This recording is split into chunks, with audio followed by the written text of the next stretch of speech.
दक्षिणमुखाय पंचमुख हनुमते करालबदनाय नारसिंहाय ओम खां ह्रीं हूं हौं फः सकल भीत प्रेत दमनाय स्वाहा।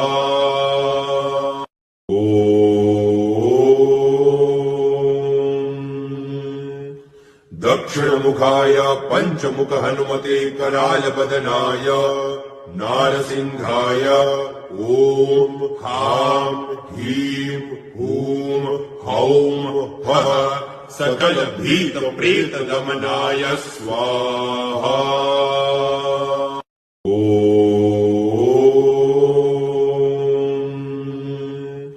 दक्षिणमुखाय पंचमुख हनुमते करालबदनाय